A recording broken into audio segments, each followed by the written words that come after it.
Sabe aquela sensação de que o tempo está passando rápido demais e todo mundo ao redor parece estar quilômetros na sua frente? Pois é, isso virou uma ansiedade quase universal.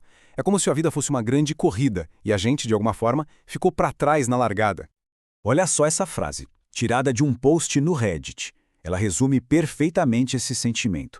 É uma coisa crua, honesta e que muita gente sente na pele. A ideia de que a janela de oportunidades já fechou. Mas será que fechou mesmo? Então é exatamente esse o nosso ponto de partida aqui. A proposta é tentar virar essa chave, mudar essa perspectiva, deixar para lá essa ideia de uma corrida maluca e começar a ver a vida como uma jornada pessoal, que tem um ritmo que é só nosso. Mas beleza, antes de achar a solução, a gente precisa entender a raiz do problema, né? Afinal, por que essa sensação de estar atrasado é tão, mas tão comum hoje em dia?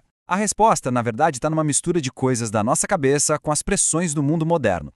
A psicologia já mapeou vários gatilhos para isso. Tem um excesso de obrigações, que não deixa a gente respirar, o estresse da rotina, que suga toda a energia, e aquele medo, sabe? Um medo que paralisa só de pensar em mudar alguma coisa. E claro, muitas vezes os maiores inimigos estão dentro da gente. A autossabotagem, aquele perfeccionismo que nunca deixa a gente começar nada e, óbvio, a falta de tempo para cuidar dos nossos próprios projetos.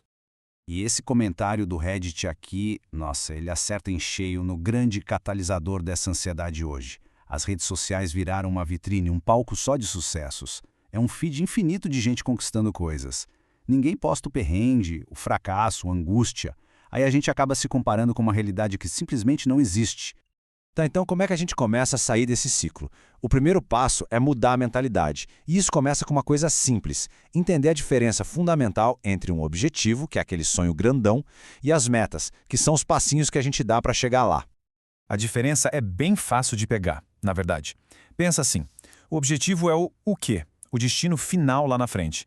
Já as metas são o como a gente chega lá. São as tarefas pequenas, os degraus da escada. É justamente essa divisão que pega um sonho que parece gigante e assustador e transforma em algo que dá para fazer. Certo. Com a mentalidade mais ajustada, chegou a hora de abrir a caixa de ferramentas. E existe um método bem conhecido e super eficaz para transformar sonhos vagos num plano de ação de verdade: o método SMART.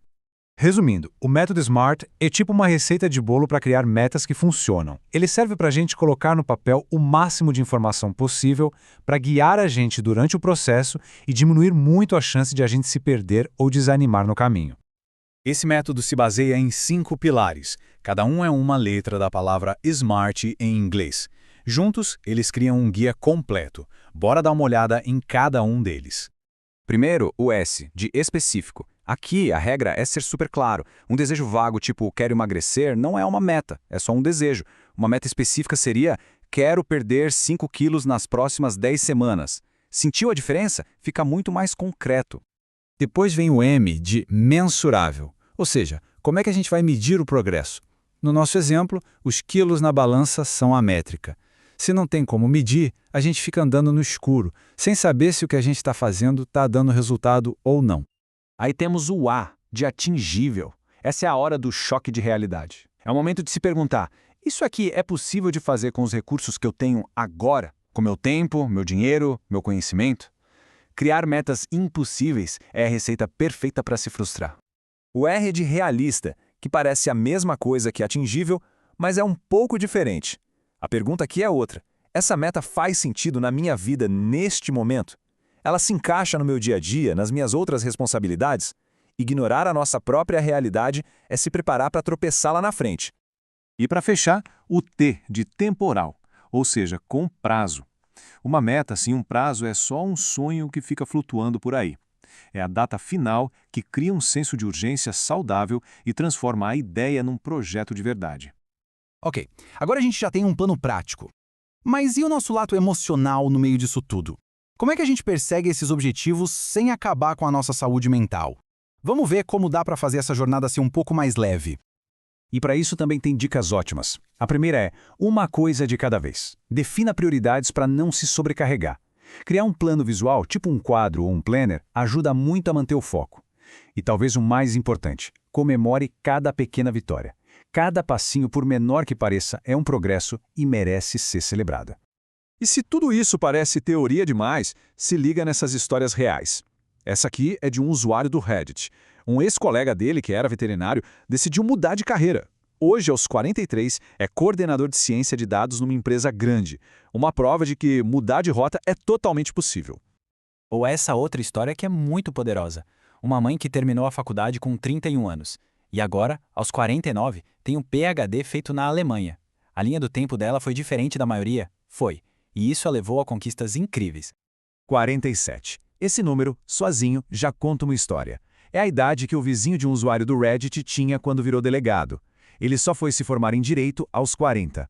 Um lembrete bem direto de que nunca, nunca é tarde demais. E tudo isso leva a gente para a grande conclusão.